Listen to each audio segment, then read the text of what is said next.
जी जनाब, सेशन का बाकायदा आगाज़ करते हैं। आईटी के बारे में मैं बता रहा था कि मैं तकरीबन आज 6-7 साल से जो है ना वो मैं आईटी में टीचिंग कर रहा हूँ और आईटी के सब्जेक्ट्स के मुतालिक मैंने काफ़ी काम भी किया है। मैंने नियर ईयर के ऊपर अपने लेक्चर्स भी आईटी के कंप्लीट बना के दिए हैं। इसके अलावा आईटी का क्वेश्चन बैंक भी जो है वो 1500-1600 सवाल जो कि मैंने खुद सारे कलेक्ट किए हुए हैं, वो तमाम क्वेश्चन आप लोगों के साथ इंशाल्लाह दूसरे सेशन में मैं शेयर कर रहा हूँ। आज वाले सेशन में मेरा प्लान था कि मैं आपके साथ वो क्वेश्चन बैंक शेयर करूं, लेकिन नहीं कर सका। उसकी वजह यह है कि मैं अभी उसको पूरे को दोबारा चेक कर रहा हूं ताकि उसमें अगर कोई गलती है तो वो निकल जाए और आपके पास एक फाइंड ट्यून वर्जन निकले। और आप लोगों को परेशान होने की ज़रूरत नहीं है। अभी एग्ज़ाम्स में इतने दिन ज़रूर हैं कि आप लोग अगर डेडिकेटेडली 3-4 दिन जो है ना वो रोज़ाना 3-3 घंटे वो प्रैक्टिस करें उन क्वेश्चंस की, तो आप उन तमाम क्वेश्चंस को कवर कर सकते हैं। कुछ लोगों के पास मेरे जो पुराने वर्जन्स हैं क्वेश्चन बैंक के वो भी हैं। आईटी के फीडबैक के मुतालिक भी मैंने बहुत सारे क्वेश्चंस तकरीबन 300 के करीब सवाल इकट्ठे करके शेयर किए हुए हैं बच्चों के साथ। तो मुख्तलिफ अदवार में जब जब मेरे पास टाइम निकलता था मैं कुछ ना कुछ बच्चों की बेहतरी के लिए ज़रूर करता था। तो जनाब, इस ओरिएंटेशन सेशन में इस सेशन में हम लोग जो चीज़ें डिस्कस करेंगे, सबसे पहली चीज़ तो आप लोगों को बताना है, बच्चे बहुत सारे पूछ रहे हैं कि सर हमारे एग्ज़ाम्स कब हो रहे हैं। तो जनाब, आप लोगों के जो विंटर 2020 के जो एग्ज़ाम्स हैं, आई कैप की जो पहली इंटीमेशन है उसके मुताबिक 19 से 22 दिसंबर के दरमियान में आपके एग्ज़ाम्स शुरू हो जाएंगे। नॉर्मली ये जो एग्ज़ाम्स होते हैं ये जब स्टार्ट होते हैं तो फिर उसके बाद मुख्तलिफ औकात में मुख्तलिफ जगहों पे बच्चों के एग्ज़ाम्स होते हैं और वो तकरीबन जो है ना वो 10 से 15 दिन चलते हैं। ठीक है जी। आपकी जो एग्ज़ाम्स की रिज़ल्ट डेट है दैट इज़ 11 जनवरी का आप लोगों का रिजल्ट आएगा। हम लोग आगे चलते हैं जी। इस पेपर के बारे में जो है ना वो आप लोगों के मैसेजेस से भी मुझे अंदाज़ा हो रहा है। आप लोगों से मैंने इसीलिए पूछा कि कितने लोग हैं जिनका सिर्फ आईटी रहता है, तो मुझे काफ़ी कोई 15-20 बच्चों ने बताया कि उनका सिर्फ आईटी रहता है। और एक बच्चे ने तो ये भी बताया कि सर मेरा आईटी का पेपर फेल हुआ है और मेरे सिर्फ 4 नंबर आए थे। राइट। तो this is very very unfortunate कि हम लोग आईटी के पेपर को इतना सीरियस नहीं लेते जितना सीरियस लेना चाहिए। अगर हम आई कैप के रिजल्ट्स की बात करें तो सबसे अच्छा रिजल्ट फंक्शनल इंग्लिश का आता है और ये उन बच्चों का आता है जिनकी इंग्लिश एग्जाम नहीं हुई होती। यानी कि जो क्रीम बच्चे होते हैं, जो अच्छे बच्चे होते हैं, उनकी तो वैसे ही इंग्लिश एग्जाम हो जाती है। ठीक है। जिनका अच्छा किसी इंग्लिश क्वालिफिकेशन का बैकग्राउंड होता है, जो आईसीएस वगैरह ये ए लेवल ओ लेवल्स करके आ रहे होते हैं, इन बच्चों की वैसे इंग्लिश एग्जाम हो जाती है। जिनकी नहीं भी एग्जाम होती उन बच्चों में से भी 90-95% मार्क्स आ रहे होते हैं, 90-95% रिजल्ट आ रहा होता है। 100 में से 90-95 बच्चे पास हो जाते हैं और ये बहुत ही अच्छा रिजल्ट है। दूसरे नंबर पे आता है रिजल्ट बिजनेस कम्युनिकेशन का। इनमें वो बच्चे भी होते हैं जो क्रीम भी हैं और वो सारे मिला के इसका अराउंड 80-85% रिजल्ट आ रहा होता है बिजनेस कम्युनिकेशन का। ये भी एक अच्छा स्कोरिंग पेपर है। लेकिन फंक्शनल तीसरे नंबर पे जो आईटी का रिजल्ट है that is approximately 67%। Right. On end of 65 से 70 के दरम्यान में रिजल्ट आता है। जब जिस अटैम्प्ट में रिजल्ट आईटी का मोर देन 70% आता है उस अटैम्प्ट में मैं कहता हूँ कि यार ये अच्छा रिजल्ट आया है इस दफ़ा आईटी का। लेकिन प्रॉब्लम ये है कि 67% is not a good result at all. हर 3 में से एक बच्चा फेल हो रहा है, हर 3 में से एक बच्चा फेल हो रहा है। Right. This is very unfortunate कि हम लोगों को अंदाज़ा ही नहीं होता कि ये पेपर जो है इसको करना कैसे। इस पेपर में फेलियर की जो मेन रीज़न है वो ये है कि ये पेपर है एक प्रैक्टिकल बेस्ड पेपर। हम इसकी किताब पढ़ लेते हैं, हम इसके लेक्चर्स ले लेते हैं, लेकिन हम इसकी प्रैक्टिस नहीं करते हैं। और बहुत ज़्यादा प्रैक्टिस करने की भी ज़रूरत नहीं है। ऐसे नहीं है कि रोज़ाना आप 3 घंटे एक्सेल पे काम करेंगे तो फिर आप ये पेपर पास करेंगे। जितना आपको टीचर ने जिस दिन पढ़ाया है उस दिन आप घर जाके अगर उतना एक्सेल पे प्रैक्टिस कर रहे हैं, आप चीज़ों को गौर से समझ रहे हैं, चीज़ों को रिसेप्टिव माइंड से देख रहे हैं, तो आपके लिए ये बहुत मतलब अच्छा होगा, बहुत ईजी होगा। तो मैं तो वैसे अपनी आईटी की क्लास में तो अक्सर बच्चों को ये कहता होता हूँ कि यार आईटी को फेल करने के लिए बहुत मेहनत करनी पड़ती है। आईटी को फेल करने के लिए क्लासें बंक करनी पड़ती हैं। टीचर क्लास में पढ़ा रहा हो तो क्लास में आपको बैठ के जो है ना वो मोबाइल को चलाना होता है। जब आप मोबाइल चलाते हैं फिर ही आप फेल करेंगे। टेस्ट होते हैं, टेस्ट छोड़ने पड़ते हैं। सर प्रैक्टिस करने के लिए कहते हैं टीचर आपके, और प्रैक्टिस नहीं करनी होती। और जब आप इस तरह की ये तमाम काम करते हैं तो फिर आप आईटी में फेल होते हैं। राइट। सो एक और चीज़ बड़ी इंपॉर्टेंट है, क्योंकि आप लोग अगर क्यूएम भी मेरे से पढ़े हैं तो मैंने क्यूएम के फेलियर की 8 मेन रीजंस जो है ना वो उसके ऊपर एक बड़ी डिटेल से डिस्कशन की थी। उसकी वीडियो भी यूट्यूब पे अवेलेबल है। ना मिले तो आप मुझे मैसेज कर दीजिएगा, मैं आपके साथ शेयर कर दूंगा।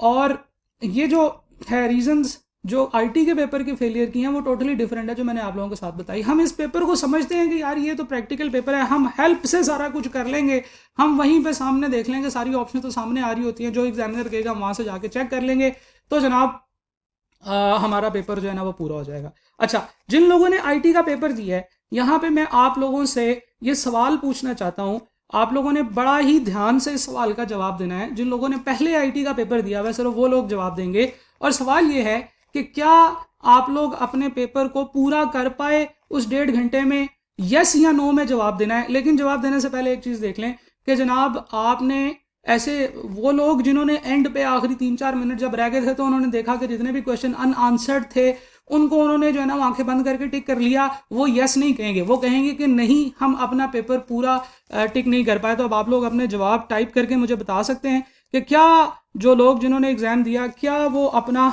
टाइम पे कर पाए exam.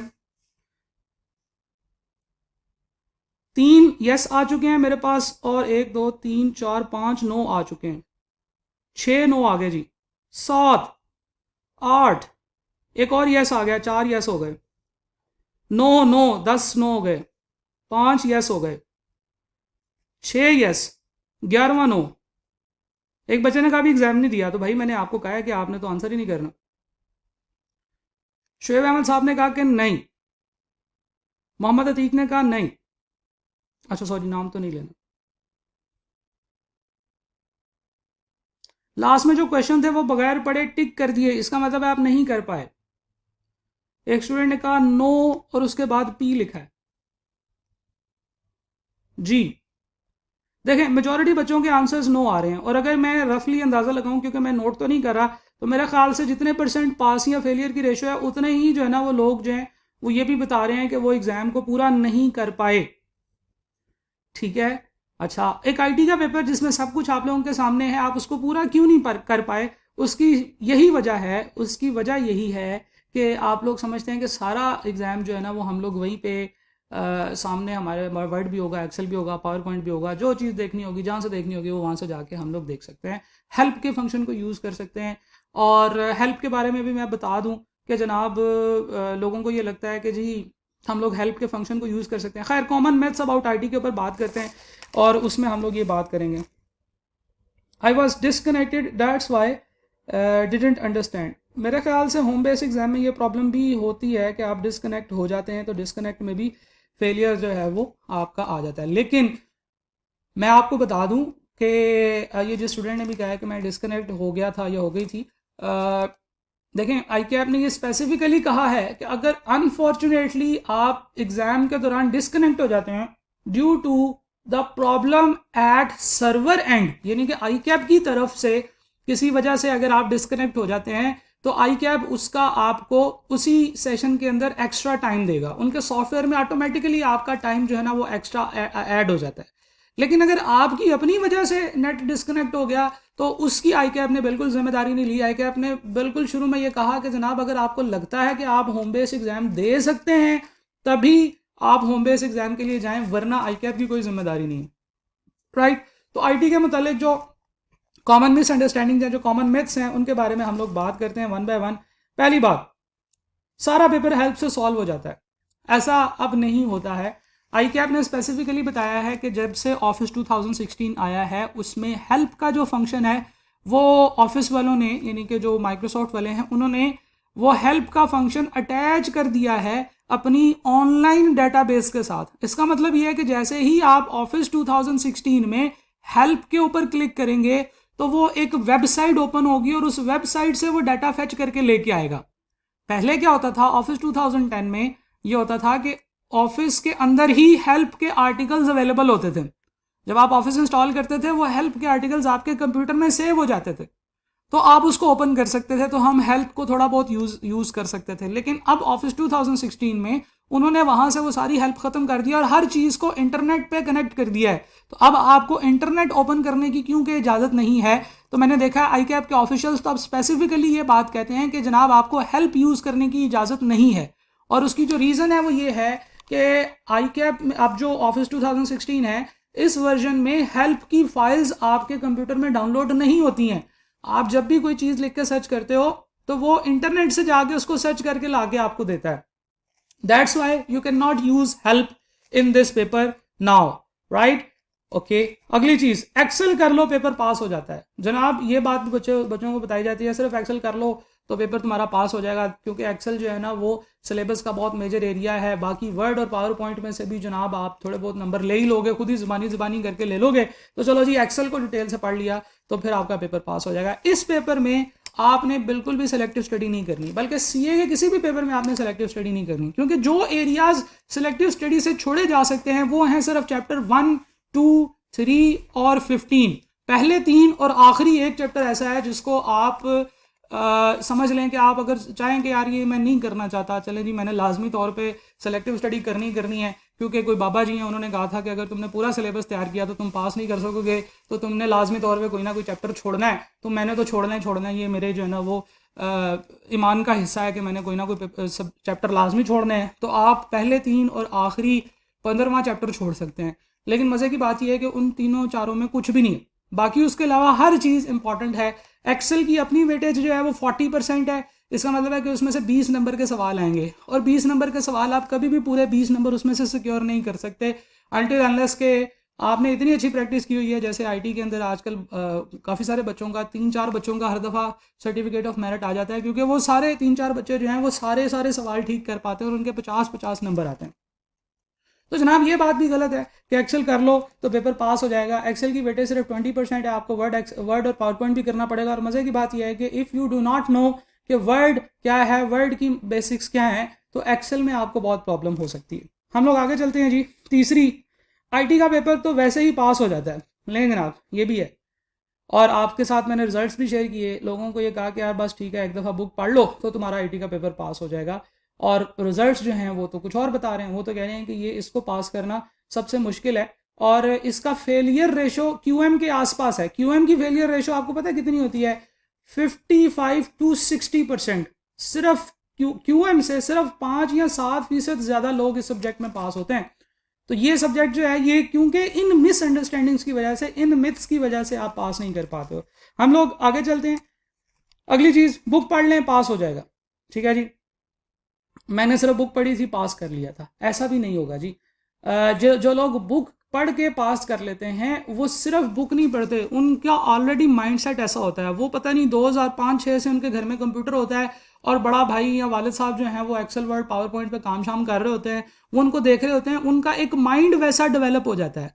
This is very unfortunate कि इंफॉर्मेशन टेक्नोलॉजी के ज़माने में जब हर चीज़ इंफॉर्मेशन टेक्नोलॉजी पे मूव हो रही है, हमारे सीए के बच्चे आईटी के पेपर में फेल हो जाते हैं। उन्हें यह नहीं पता होता कि एक्सेल क्या है, वर्ड क्या है, पावर पॉइंट क्या है, क्योंकि इसमें स्टडी के साथ साथ कॉमन सेंस की भी बहुत ज़्यादा ज़रूरत है। तो ये वो लोग होते हैं जो कि वैसे तो उनका माइंड बहुत तेज़ होता है, जो कंप्यूटर पे गेम्स भी बड़ी देर से खेल रहे होते हैं, वर्ड एक्सेल पावर पॉइंट भी बड़ा भाई या कोई और यूज़ कर रहा होता है, शायद उन्होंने खुद भी कहीं पे जो है ना वो आईटी से रिलेटेड कोई कोर्सेज किए होते हैं। तो ये वो लोग होते हैं जो सिर्फ बुक पढ़ के पास हो सकते हैं। बाकी इसके अलावा मैं तो कभी भी ये सजेस्ट नहीं करूँगा कि आप सिर्फ बुक पढ़ें और कहें कि जी मैं पास हो जाऊँगा, क्योंकि बुक पढ़ने से अगर पास होता तो हर सब्जेक्ट की बुक है और किसी भी टीचर की कोई ज़रूरत ना होती अगर बुक पढ़ के पास हो जाना होता सिर्फ, राइट? अच्छा, चलें, ये 4 कॉमन मिसअंडरस्टैंडिंग्स थी, 4 कॉमन मिथ्स है। इसके अलावा आईटी से मुतालिक जो आप लोगों के माइंड में जो मिथ्स हैं वो ज़रा बताइए, मैं उनके आंसर्स दे देता हूँ। अब मैं अपनी क्वेश्चन आंसर वाली पेन ओपन करने लगा हूँ। अब ज़रा बताइए आप लोगों के क्या क्या क्वेश्चन हैं।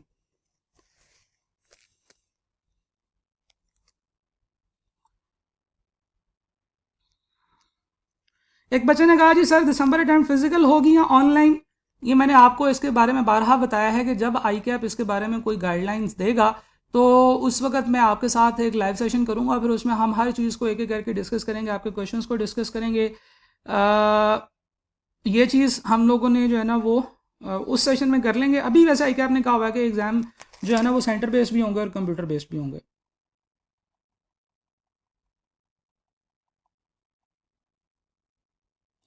सर सेंटर बेस्ड एग्ज़ाम में कनेक्शन काफ़ी स्लो था लेकिन एक्स्ट्रा टाइम नहीं दिया उन्होंने। अच्छा, ये चीज़ जो है ये मेरे ख्याल से आप लोगों का हक है कि आप वहाँ पे एग्ज़ाम वालों की बजाय, आई कैप का है कि इन्विजिलेटर भी होता है, आई कैप का रिप्रेजेंटेटिव भी होता है, आप इंतहाई पोलाइटली उनको ये चीज़ कम्युनिकेट करें कि सर हमारा नेट सही नहीं चल रहा और हमारा टाइम ज़ाया हो रहा है। ठीक है, क्योंकि वहाँ पे ये होता है कि एग्जामिनर की या जो ये सारे लोग ज़रा गौर से सुन लें कि जब भी आप किसी एग्ज़ाम सेंटर में जाते हैं, वहाँ पे जो इन्विजिलेटर होता है उसका सबसे पहला जो उसका मकसद होता है ना, वो ये होता है कि एग्ज़ाम में किसी भी किस्म की कोई भी बदमज़गी ना हो, कोई भी कड़माश ना मचाए। तो आप जब जाके ऊंची ऊंची बात करना शुरू करेंगे या आप पैनिक फैलाने की कोशिश करेंगे, एग्जामिनर आपकी सही बात को भी जो है ना वो इग्नोर करेगा। उसकी वजह यह है कि उसकी जिम्मेदारी है कि एग्जाम ख़राब ना होने दिया जाए। आप इंतहाई पोलाइटली आप हैंड रेस करें या उनको अपने पास बुलाएं, उन्हें कहें सर ये देखें प्लीज़, ये मेरा जो है ये लैपटॉप या कंप्यूटर जो भी है इस पर नेट नहीं चल रहा, मेरा वक्त ज़ाया हो रहा है और मुझे बहुत टेंशन हो रही है। ठीक है, आहिस्ता से, ताकि सारे लोगों को ना सुनाई दे और सिर्फ आपका मसला वो रिजॉल्व करेगा। आई कैप के जितने भी प्रोफेशनल्स होते हैं, जो इन्विजिलेटर्स होते हैं, वो तमाम चार्टर्ड अकाउंटेंट्स होते हैं, वो प्रोफेशनल्स होते हैं और वो आपकी इस बात को मानेंगे। लेकिन अगर आप जनाब ये जैसे बोर्ड की यूनिवर्सिटियों और बोर्ड्स वगैरह में करते हैं कि जनाब खड़े हो जाएंगे और सर ये नहीं चल रहा, सारे बच्चे कहेंगे सर ये नहीं चल रहा, तो वो आपकी बात नहीं मानेगा, वो आपको नाराज़ होगा आपके साथ कि आपने ऐसे बात नहीं करनी है। तो आपने तमीज़ से बात करनी है।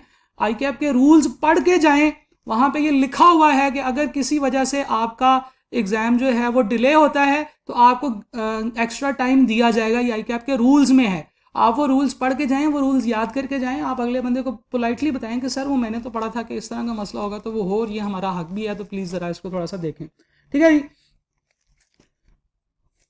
सर कितने MCQs होते हैं आईटी के पेपर में? अल्लाह अकबर, अल्लाह अकबर, क्या बात कर दी आपने।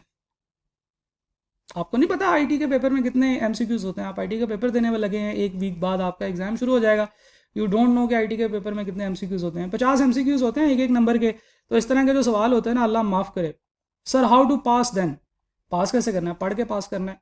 ठीक है, वीडियोस पढ़ें, जो आपका लेक्चर्स हैं वो जो भी आपके टीचर ने आपको जैसे भी पढ़ाया है आप वहाँ से पढ़ें, और उसके बाद आपने उसकी प्रैक्टिस करनी है घर आके, और फिर उसके बाद उसके क्वेश्चंस पढ़ने और आप पास हो जाएंगे। सर आपने बुक भेजनी थी आईटी की, लास्ट क्लास में कहा था कि कंपाइल हो रही है। जी अभी भी वो कंपाइल हो रही है, उसमें थोड़ा टाइम लग रहा है क्योंकि आपको पता है मैंने आपको बताया था तकरीबन 1500-1600 सवाल हैं उसके अंदर। और जैसे मेरी QM की बुक में भी सबसे ज़्यादा सवाल हैं, इसी तरह से आईटी की बुक में भी सबसे ज़्यादा सवाल है, सबसे ज़्यादा सबसे पहले वो मार्केटिंग भी चल रही। तो जनाब ये जो बुक है ये काफ़ी बड़ी बुक है, जो आईटी की क्वेश्चन बैंक है, इसमें काफ़ी मेहनत हो रही है अभी और मैं काम कर रहा हूँ इसके ऊपर। तो इंशाल्लाह आपको बहुत जल्द, शायद अगले सेशन में आपको मिल जाएगी। मुझे अभी उसमें 4-5 घंटे मजीद काम करना पड़ेगा। सर आई कैप के MCQs बहुत ईजी हैं। जी बिल्कुल आप सही कह रहे हैं। सर लास्ट टाइम ज़्यादा क्वेश्चन थ्योरेटिकल आए थे। जी ये भी हो सकता है, हर बच्चे की किस्मत में डिफरेंट टाइप के सवाल आ सकते हैं। सर हम किस तरह कवर करेंगे चैप्टर्स? आपको मैं ऑर्डर बताता हूँ पढ़ने का क्या होगा, वो बस अभी अगली स्लाइड में मैं बता रहा हूँ कि आपने इस तरीके से इसकी रिवीजन करनी है। एडमिट कार्ड कब तक आएगा? आई कैप वालों से पूछें। रिकॉर्डिंग कहाँ मिलेगी? यूट्यूब चैनल पे मैं अपलोड कर दूंगा और उसका जो लिंक है वो मैं ये जो व्हाट्सएप के ग्रुप्स बनाए हुए हैं उसमें शेयर कर दूंगा। टाइम मैनेजमेंट कैसे करनी है जी, इसके ऊपर बड़ी डिटेल से डिस्कशन है, वो मैं आपके साथ शेयर कर दूंगा। ज़्यादा थ्योरी आती है या परफॉर्म करने के, आपकी किस्मत है। क्योंकि आपको मैंने पहले भी बताया था कि रेंडमली हर बच्चे का टेस्ट जनरेट होता है। किसी को ज़्यादा थ्योरी वाले आ जाते हैं, किसी को ज़्यादा प्रैक्टिकल क्वेश्चन आ जाते हैं, किसी को मिक्सर आता है, तो ये आपकी किस्मत है टोटली। क्वेश्चन की स्टेटमेंट कंफ्यूजिंग होती है जी, बिल्कुल इसलिए कंफ्यूजिंग होती है कि आप उसके ऊपर थोड़ा ज़्यादा गौर नहीं करते। आप पूरा स्टेटमेंट डिटेल से पढ़ेंगे और फिर आपको जब वो एरिया आता होगा तो स्टेटमेंट कंफ्यूज नहीं करेगी। अगर आपका क्वेश्चन बैंक पूरा सॉल्व कर लें तो पास हो जाएंगे जी। देखें पास और फेल कराना जो है ना वो तो अल्लाह ताला के हाथ में, आपकी मेहनत के ऊपर है। लेकिन मेरे ख्याल से मैंने जो क्वेश्चन बैंक में सवाल इकट्ठे कर दिए, अगर आप वो सारे कर लें तो आई एम वेरी होपफुल कि इंशाल्लाह आप पास हो जाएंगे।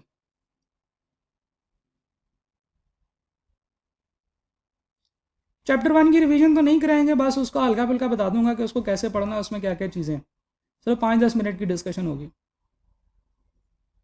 प्रैक्टिकल कम थे आज। ऑफलाइन एक्सेल और वर्ड एक्सेट्रा भी नहीं होंगे क्या पीसी में इन एग्जाम हॉल?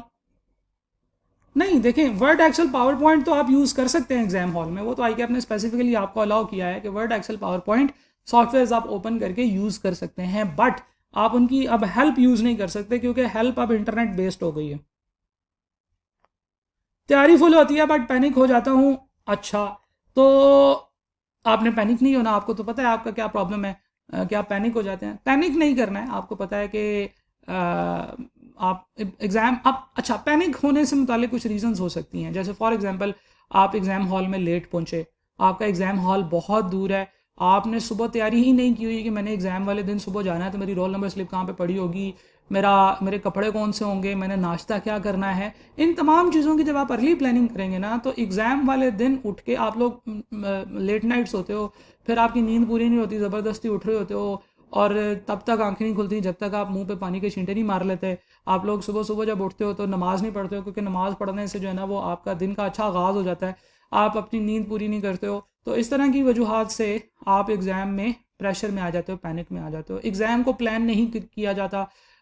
हम कहते हैं कि 3 घंटे हैं या 1.5 घंटा है और 50 सवाल हैं। 1.5 घंटा 50 सवाल की बजाय अगर आप ऐसे करें कि जनाब हर सवाल का टाइम जेन में रखें कि इसको इतना टाइम देना और उसके बाद इसके ऊपर जो है ना वो मज़ीद टाइम नहीं ज़ाया करना, तो इस तरह की तमाम चीज़ें जो है ना वो आप प्लान करेंगे तो आप एग्ज़ाम में पैनिक नहीं करेंगे।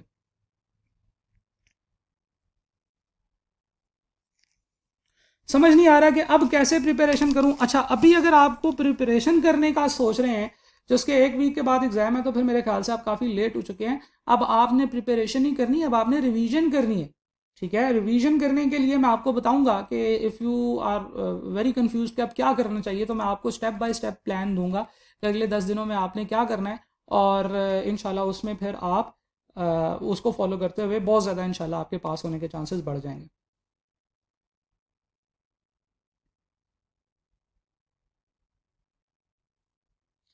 ज़्यादातर क्वेश्चंस वो हैं जो अगस्त अटेम्प्ट के लीक्ड एमसीक्यूज हैं, रिपीट हुए थे।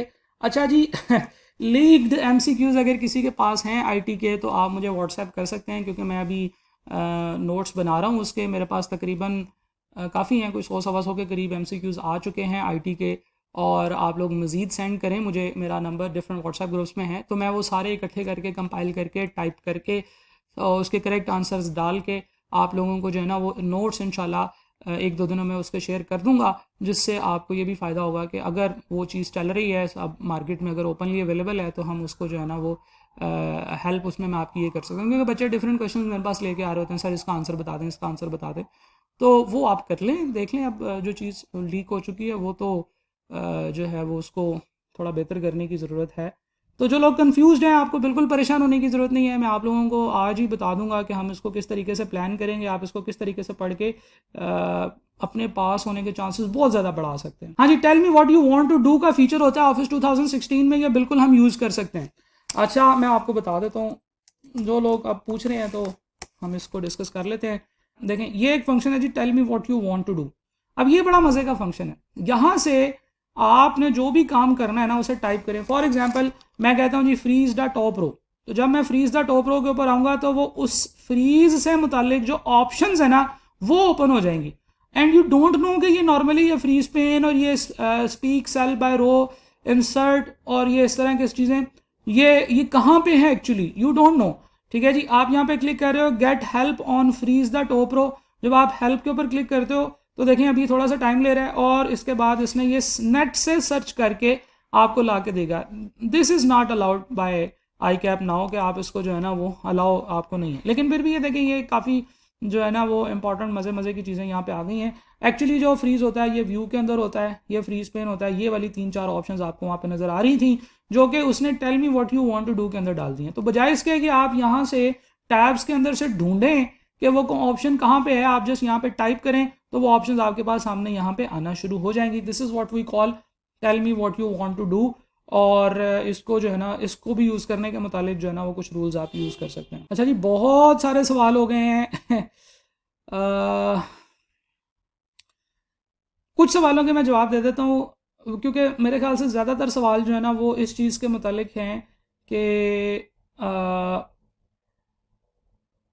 एग्ज़ाम कैसे देने चाहिए। तो उसके कुछ सवालों के जवाब दे देता हूँ जी। बिल्कुल सेंटर बेस एग्ज़ाम आपको देने की बजाय होम बेस एग्ज़ाम देने चाहिए अगर आपके पास नेट अच्छा है तो। Sir what about chapter 3 and 4? I don't know आप क्या पूछना चाह रहे हैं चैप्टर 3 एंड 4 का। सर सारे ही थ्योरी बेस्ड आए थे। अच्छा जी, टोटल टाइम कितना है सर पेपर का? 1.5 घंटा। चैप्टर 2 और 3 में से कोई सवाल नहीं आया था, आपकी किस्मत। Sir Word Excel PowerPoint के अलावा CMD वगैरह यूज़ कर सकते हैं एग्ज़ाम हॉल में? नहीं जनाब। सर 2 टाइम फेल हो गया हूँ, 24 और 23 मार्क्स आए हैं पर समझ नहीं आ रहा। ये देखें, ये मेरे ख्याल से आपकी जो है ना वो स्टडी तो ठीक है, लेकिन शायद कोई प्रैक्टिकल क्वेश्चंस वगैरह आप मिस कर देते हैं, इस वजह से जो है ना वो आप फेल हो जाते हैं। अगर वॉइस कट रही है या स्क्रीन मिस हो रही है तो आपको परेशान होने की ज़रूरत नहीं है, ये जो चीज़ें हैं ये आपको इसकी रिकॉर्डिंग बाद में मिल जाएगी। सर मेरा इंटरनेट इशू है, इसकी रिकॉर्डिंग मिल सकती है जी? बिल्कुल मिल सकती है। आवाज़ कट रही है, स्टार्ट कर दें।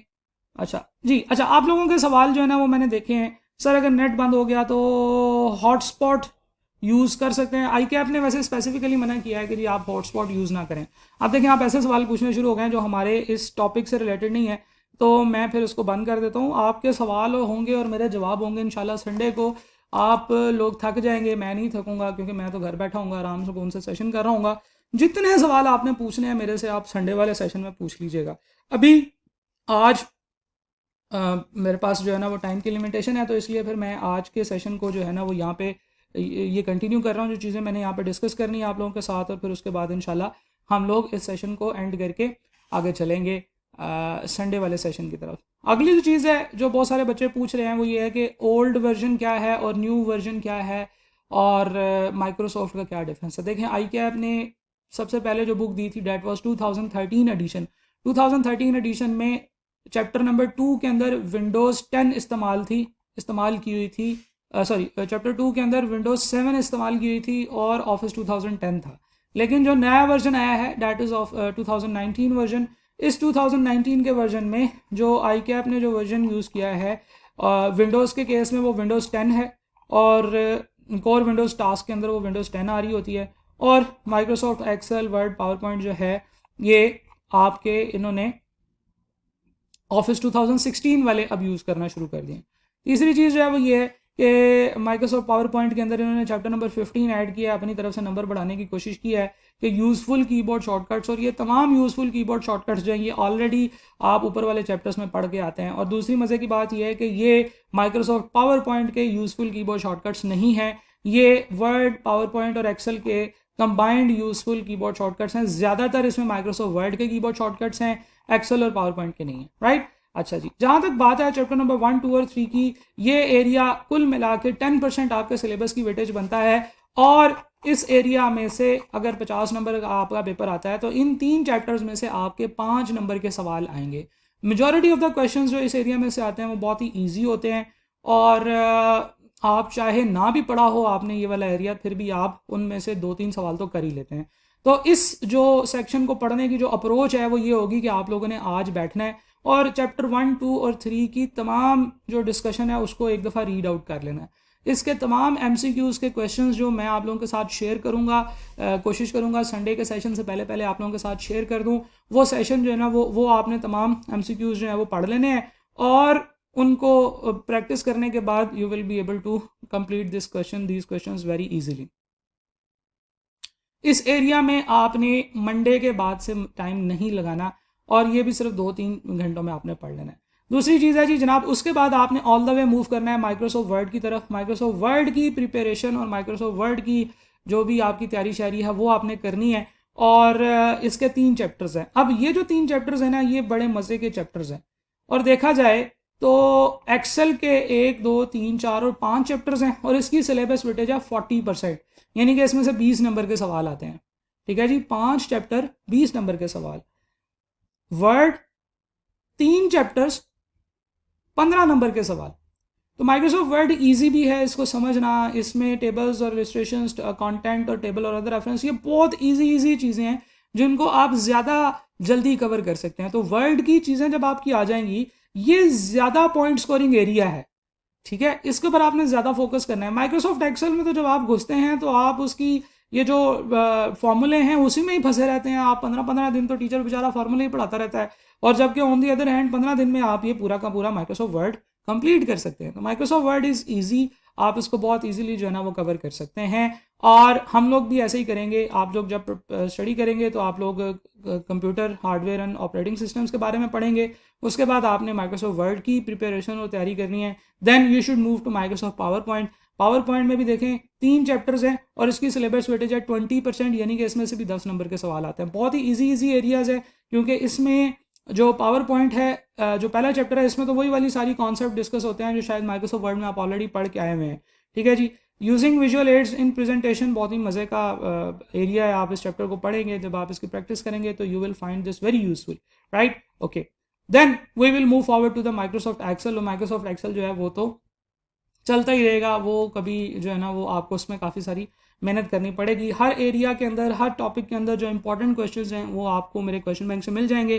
तो उसको करने का तरीका यही होगा कि आप क्वेश्चन बैंक को करेंगे, और क्वेश्चन बैंक को करने के बाद आप इंशाल्लाह इस एरिया को कवर कर पाएंगे और इंशाल्लाह आप पास हो जाएंगे। ठीक है जी। जहाँ तक हम बात करते हैं चैप्टर 1, 2 और 3 की, चैप्टर 1 में introduction to computer, computer hardware, ये वो सारी चीज़ें हैं जो आप लोगों को पता है। इसमें कोई नई रॉकेट साइंस नहीं है, बस आपने इन चीज़ों को रीड आउट करना है। ठीक है जी।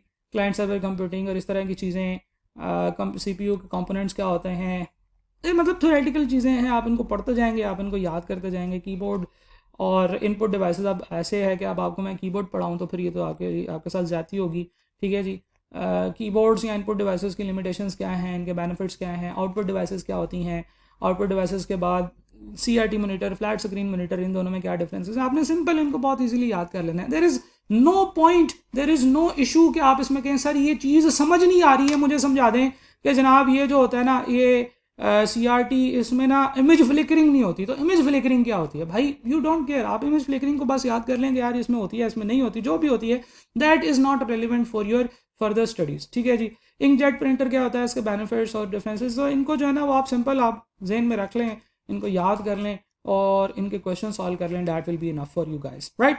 हम लोग आगे चलते हैं, सेल्फ टेस्ट के क्वेश्चंस इनके देख लें, और उसके बाद जो मैं क्वेश्चंस आप लोगों के साथ शेयर करूंगा वो भी आप लोगों ने पढ़ लेने हैं, करेक्ट आंसर्स इनके आइडेंटिफाई कर लें, और अगर आप इसकी एक थॉरो रीडिंग कर लें, इसके क्वेश्चंस को डिस्कस कर लें, पढ़ लें, जो मैंने क्वेश्चन शेयर किए मैं करने हैं वो भी कर लें आप, तो फिर आप इंशाल्लाह उस चैप्टर को बहुत इजीली कवर कर पाएंगे। जहाँ तक बात है कोर विंडोज़ टास्क की, तो जो बंदा भी विंडो यूज़ करता है उसके लिए इस चैप्टर में कोई भी नई चीज़ नहीं है। किसी के पास अपना लैपटॉप है या पर्सनल होम कंप्यूटर है, तो आपके लिए ये चीज़ जो है ना वो बिल्कुल भी प्रॉब्लम नहीं करेगी कि ये क्या चीज़ होती है, स्लाइड शो क्या होता है, पिक्चर क्या होता है, सॉलिड कलर, ये इस तरह की टिक अनटिक, और ये वाली सारी चीज़ें आप डेली बेसिस पे बहुत दफ़ा करते हैं, वॉलपेपर चेंज करते हैं। अच्छा, एक चीज़ है जी जो यहाँ पे नज़र आ गई, तो मैं आपको बता देता हूँ, विंडोज़ 10 के अंदर गैजेट्स नहीं होते हैं। ठीक है जी। विंडोज़ 10 की जो वर्जन अब आ रहे हैं उसमें गैजेट्स नहीं होते हैं। यहाँ पे ना इन्होंने बुक में गैजेट्स दिखाए हुए हैं, तो ये एक गलती है। एक्चुअली किया इन्होंने ये था कि ऑफिस जब वो बुक अपडेट की, तो पता नहीं किस बंदे को थी बुक अपडेट करने के लिए, उसने क्या क्या किया, उसने बस ये किया कि जहाँ जहाँ पे विंडोज़ 7 लिखा हुआ रहा था वहाँ पे विंडोज़ 10 कर दिया, तस्वीरें चेंज कर दी, बाकी हर चीज़ बिल्कुल सेम है। विंडोज़ 7 के अंदर गैजेट्स होते थे, विंडोज़ 10 में अब गैजेट्स नहीं होते हैं। If you want to get the gadgets in Windows 10, तो आपको गैजेट्स का सॉफ्टवेयर डाउनलोड करके इंस्टॉल करना पड़ता है। ठीक है जी। विंडोज़ 10 के किसी भी वर्जन में गैजेट्स नहीं होते हैं। ठीक है। तो ये जनाब इन्होंने थोड़ा सा पेन शेन को चेंज किया और वो सारी चीज़ें आपके पास, तो ये इसमें there is nothing new, there is nothing different, बस कुछ शशके इन्होंने लगा दिए हैं विंडोज़ के अंदर, जो आप लोग रीड आउट करेंगे तो आपको पता चल जाएगा कि ये क्या क्या चीज़ें और आप इसको कैसे कवर कर सकते हैं। Then you will move forward to this section, working efficiently with file and folder. ये ऑलमोस्ट वही सेम है, इसमें भी कुछ तस्वीरें वगैरह चेंज होंगी, लेकिन कॉन्सेप्ट बिल्कुल सेम है जो आप लोग पहले भी पढ़ते हैं, और जो लोग पहले नहीं पढ़े या जिन्होंने पुरानी बुक से नहीं पढ़ा, क्योंकि वैसे भी बुक चेंज हुआ है, वह भी अब 1 साल तकरीबन होने वाला है, तो नई बुक में अब ऑफिस 2000 विंडोज़ 10 है, और उसमें ये वाली सारी चीज़ें जो है ना ये आप बहुत ज़्यादा रेगुलरली यूज़ करते हैं, राइट। तो इसमें देर इज़ नथिंग न्यू, इसमें भी कुछ पढ़ाने की ज़रूरत नहीं है, बस आपने बिल्कुल वही वाली अप्रोच रखनी है कि इन सारों को एक दफ़ा थारोली रीड आउट कर लें, बेनिफिट्स और लॉसेस वगैरह जो एडवांटेज डिसएडवांटेजेस होते हैं उनको एक दफ़ा पढ़ लीजिए, और फिर उसके बाद आपने इनके MCQs की प्रैक्टिस कर लेनी है, और जो MCQs मैं आप लोगों के साथ शेयर करूंगा इंशाल्लाह संडे को, आपने उसकी प्रैक्टिस कर लेनी है, तो ये चैप्टर भी आपका 2 से 3 घंटों में कवर हो जाएगा, इससे ज़्यादा टाइम आपने नहीं लगाना। आगे चलते हैं जी, Windows chapter 3, security and safeguarding your work. ये भी बहुत ईजी चैप्टर है। इस एरिया में जो बातें हैं मेजॉरिटी वो थेरेटिकल नेचर की हैं, आपने इनको पढ़ते जाना है, याद करते जाना है, कोई भी ऐसा पॉइंट नहीं है जो कि शायद मजीद एक्सप्लेन करने वाला हो। Logging off data, VoIP, DBMS वगैरह, ये वाली सारी चीज़ें आप इनके शॉर्टकट्स और ये किस चीज़ के लिए स्टैंड फॉर करते हैं इनको याद कर लें। कोर विंडोज टास्क में logging off, logging on, logging off में क्या फ़र्क होता है, ऑन ऑफ में क्या फ़र्क होता है, स्लीप में, रीस्टार्ट में, इस तरह की चीज़ों में क्या फ़र्क होता है। दीज आर द थिंग्स जो कि कोई भी बंदा जो कंप्यूटर यूज़ करता है उसको पता होती है। अगर आप कंप्यूटर यूज़ नहीं करते हैं या आप सोच रहे हैं कि सर मैंने तो ज़िंदगी में पहली दफ़ा कंप्यूटर को हाथ लगाया है, जिसके चांसेस बहुत कम है, बहुत थोड़े लोग होते हैं ऐसे। इफ़ आप इस तरह की सिचुएशन में है कि आपको कंप्यूटर बिल्कुल ही आज तक आपने यूज़ नहीं किया, तो फिर आप चैप्टर नंबर 2 और 3 को स्किप कर दें। आपने चैप्टर 2 और 3 को नहीं पढ़ना, अगर आपके पास कंप्यूटर है, आपके घर में कंप्यूटर है, अगर आपके भाई के पास, अबू के पास, किसी के पास लैपटॉप है, तो आपने इन चीज़ों को करना है, आपको ऑलरेडी ये चीज़ें आती होंगी। अगर नहीं है तो फिर ये चैप्टर 2 और 3 आप स्किप कर सकते हैं, राइट। विंडोज़ का पासवर्ड वगैरह चेंज करने का तरीका और ये सारी चीज़ें लिखी हुई हैं, इसके एमसीक्यूज कर लीजिएगा, आई कैप के भी और मेरे क्वेश्चन बैंक के भी। That will be enough for you guys. हम लोग आगे चलते हैं जी, बात करते हैं माइक्रोसॉफ्ट एक्सेल की। ये वो एरिया है जिसमें बच्चों को बहुत ज़्यादा प्रॉब्लम आती है। उसकी वजह ये है कि ये एक बड़ा ही प्रैक्टिकल सॉफ्टवेयर है, और अगर हम लोग बात करें अपने प्रैक्टिकल फील्ड की, तो मेजॉरिटी ऑफ द टाइम हम लोग एक्सेल यूज़ कर रहे होते हैं। वो मैंने देखा कल किसी बंदे ने जो है ना वो पूछा हुआ था कि how much time do you spend with Excel, तो एक चार्टर्ड अकाउंटेंट ने नीचे रिप्लाई किया हुआ था कि more than I spend with my family. तो जनाब सारा दिन तो एक्सेल पे काम करते रहते हैं, और डेटाबेस और अमाउंट्स और क्वांटिटीज़ और सेल्स और परचेज और वेरिएंसेस और अकाउंटिंग्स और सारा कुछ जो है ना वो आपका आईटी के ये एक्सेल के ऊपर ही चल रहा होता है। तो Excel is more important area.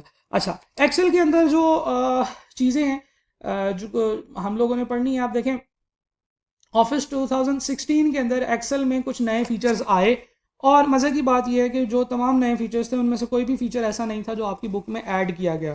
तो जो पुराने ऑफिस 2010 में एक्सेल के जितने फीचर्स थे वो सारे के सारे अब यहाँ पे भी कंटिन्यू हुए हैं। उसके अलावा भी कुछ एडिशनल फीचर्स आते हैं। देखें, जब भी कोई चीज़ का नया वर्जन आता है तो वो बिल्कुल पुराने वर्जन से ऑल टुगेदर चेंज नहीं होता।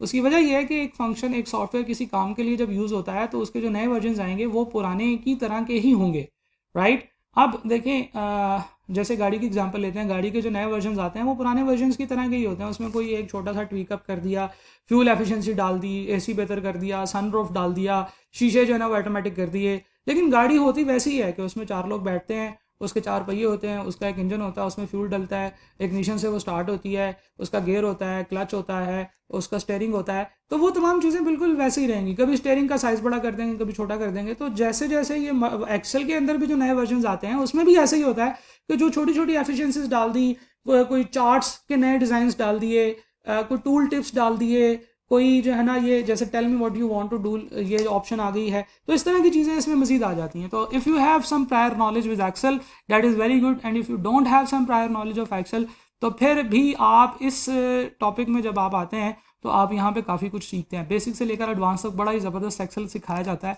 और मैं तो क्योंकि मेरा आईटी का प्रैक्टिकल एक्सेल का भी एक कोर्स है, pro Excel for finance experts, जो लोग भी ऑफिस में काम कर रहे हैं, जो फाइनेंस एक्सपर्ट्स हैं, CFOs हैं कंपनीज़ के, उनको भी मैं एक्सेल कराता हूँ। तो वो वाला जो कोर्स है उसमें तो मैंने इसको मज़ीद डिटेल से प्रैक्टिकल आस्पेक्ट से कराया हुआ है। बहरहाल मज़े की बात यह है कि उस कोर्स के अंदर मेजॉरिटी चीज़ें ऐसी हैं जो मैंने इस कोर्स में से निकाली हैं। यानी कि आपको छोटे लेवल पे ऐसी चीज़ें पढ़ाई जाती हैं जो अगर आप इंटरेस्ट से पढ़ें तो आपकी पूरी ज़िंदगी के अंदर जहाँ जहाँ पे भी एक्सेल यूज़ होना है आप वो सारा यहाँ पे सीख लेते हो। बहरहाल आप जो है वो अब टाइम तो काफ़ी गुजर चुका है। हम लोग एक्सेल को जो है ना वो बिल्कुल एग्ज़ाम पॉइंट ऑफ व्यू से पढ़ेंगे।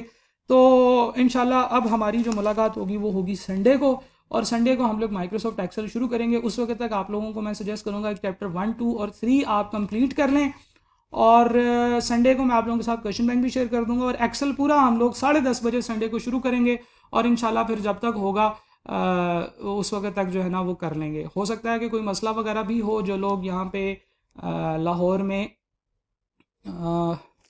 ये मीनार पाकिस्तान के इर्द गिर्द के लोग हैं, शायद वहाँ पे इंटरनेट का कोई मसला हो, तो अनफॉर्चुनेटली हम लोग इसको मज़ीद आगे या पीछे नहीं कर सकते, और संडे को ही हम लोग ये सेशन करेंगे।